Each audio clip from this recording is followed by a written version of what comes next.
market skewed in favor of the advances. So clearly, we've reversed yesterday's trend, playing in largely in tandem with how global markets have done. But let's quickly switch focus. We have the CEO of Heritage Foods, Mr. Shrideep Kesavan, to join us. Of course, Heritage Foods getting into the ice cream business now. Plenty of plans with regard to growth as well. Shrideep, just talk to us about how the business will start to or kickstart. What should one expect in terms of the new venture? Thanks a lot for having me on your show. Just a small correction while I take this question. First of all, we are not new in ice cream. We entered the ice cream space in the 2009, so we've been in this space for about 15 years. And the reason why we have gone in for this capital investment is that our current facility is almost run out of capacity. And as it seems, we have seen an inflection point during COVID, and we have seen tremendous growth. And the industry as such, not just Heritage Foods, industry as such has seen tremendous growth in ice cream in the last 3 or 4 years, which is why we have run out of capacity and now we are expanding the capacity. Mr. Keswani, Mahima also joining in. I want to understand that since you mentioned that you're already running out of capacity when it comes to the ice cream business in the plant that you already have. So that suggests that there's a lot of demand for ice creams in the market. But I want to understand that at present, what is the kind of revenue share of ice cream in the business, and going forward, where will it go to, and overall impact on your revenues and margins? Thank you, Mahima. Value-added dairy is a focus area for the company. In the first quarter, we had about 38% of our revenue coming from value-added dairy. At Heritage, we look at our business in 3 buckets. One is milk, which is a large part of our business. Then we have value-added dairy, which was about 38% in quarter 1. And then we have what we call as consumer fats, which is ghee and butter, which contributes about 4 to 5% of our business. And in this 38% of value-added dairy contribution, ice cream would be close to about 9 or 10%. And in quarter 1, we did 31 crores of revenue from ice creams, which is an annual run rate of close to about 110, 120 crores. But we feel that as an industry, we have barely scratched the surface as far as ice creams are concerned.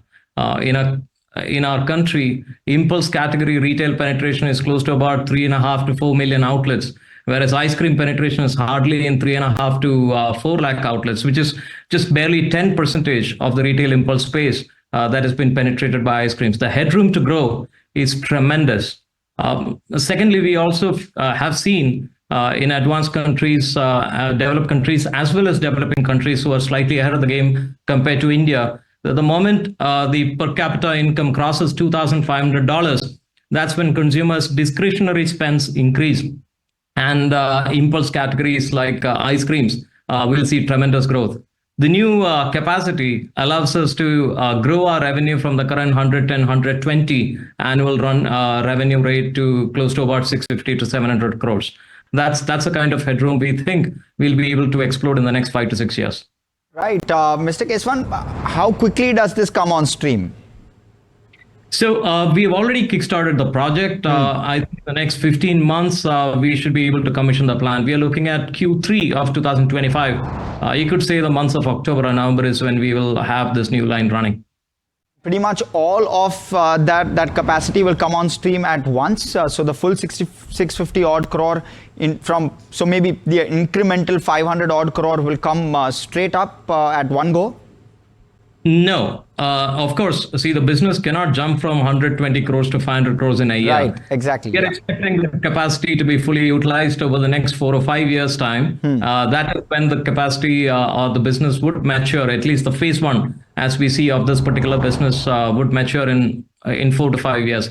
And as far as the capacity is concerned, we would be doing investment in a staggered phase. Large part of the investment would be completed by October or November of next year, and we would be adding certain other capabilities in the subsequent years.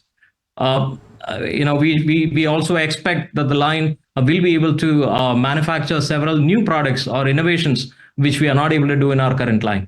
All right. And then, Mr. Kesavan, from what I understand is that margins in ice cream business is better when it comes to other milk products, right? So I want to understand then, when you reach that 650 crore mark, where will the margins be at, blended margins? It's not just ice cream. Value-added dairy as such is of great interest to us. And one of the stated objectives that we have as a company is that we are aiming to get to 6,000 crores in the next 3 years or so. That requires the business as such to grow in mid-teens. And while we get there, we wanted value-added dairy to contribute about 40% of that revenue. Today, value-added dairy is contributing on an annualized basis about 31, 32%. And that moving to 40% would have a significant impact in terms of bottom line. Of course, ice cream will be a serious contributor to that. But then, of course, the larger categories within the value-added dairy, whether it is dairy foods or dairy drinkables. Dairy drinkables is another exciting category that we are so bullish on. All of these are highly margin accretive. All right. And Mr. Kesavan, this particular facility will have a capex of 204 crore, which will be both from debt and internal accrual. So I just want to understand the breakup, how much of it will be debt and how much of it will be internal accruals? That'll be worked out in the due course of time. But we are comfortable as far as internal accruals are concerned. But at the same time, we will be going in for a ratio of debt as well as internal accrual.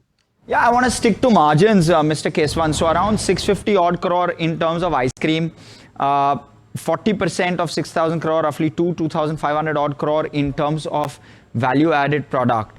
Talk to us about where margins for value-added products are today versus your current blended of higher single-digit. So what's the margin profile like currently, and do you think that has scope for improvement going forward, both on a blended basis as well as on a value-added product basis?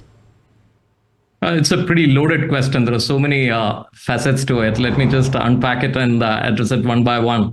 The number that you just spelled out, which is 650 crores, is something that is going to happen over the next 5 or 6 years. Whereas the 6,000 crores is a goal that we are trying our best to accomplish in the next 3 or 4 years. So I don't think that the ice cream business will be 600 crores at that time. That's one thing that I just wanted to call out. And as far as the EBITDA margins are concerned, we are currently hovering around 8.5% EBITDA margin. It's our intention to push it to 9 or 9.5%. And that will happen with the increase of value-added dairy contribution in our portfolio.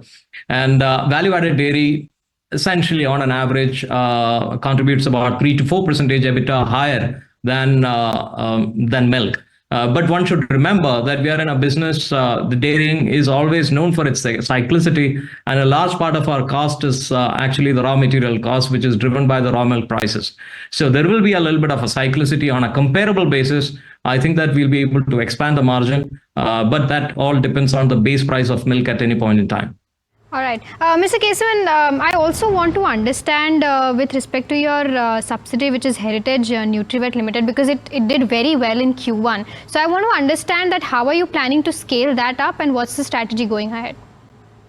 So one of the very reasons why we got into this business is to empower our farmers. In fact, it is enshrined in our vision itself to empower our farmers. And we believe empowering farmers actually means increasing or enhancing their revenue at a farm household level or agricultural household level. And that happens when productivity of milk improves in every producing household. And towards that, we are doing a lot of initiatives. We actually work with over 3 lakh farmers. As of today, at any point in time, we have 2 lakh plus farmers who are pouring milk to us. And one of these essential ways of improving productivity of dairying animals is by improving the quality of feed that goes to these animals. And even today, the penetration of concentrated feed in India is pretty low. And we are expanding that. Today, we have increased the penetration of concentrated feed among our farmers tremendously. We are looking at expanding that even further. That is what is driving the growth of Heritage Nutrivet Limited. Let me come to the traditional business, milk. Talk to us about volume growth that you're anticipating in FY25. And what's the kind of top line that you expect it to contribute if in 3 to 4 years you have an aspiration of getting to 6,000 crore? Sure. See, milk is actually the base, the foundational business for us, right? It still contributes upwards of 60% of revenue. So without growing milk, obviously we cannot grow our overall pie at in mid-teens over a long period in time. So of course, milk has to grow, but we should understand that milk as a category in metropolitan cities have got very high penetration level. For example, whether it is Hyderabad or Bangalore, milk as an industry would have penetration of 90 to 95%. So actually the category in these cities would grow at the rate of urbanization, and urbanization would be growing in the range of 2 or 3% year on year, or urbanization or population or whatever you want to call it. So milk in these metropolitan cities would grow at that rate.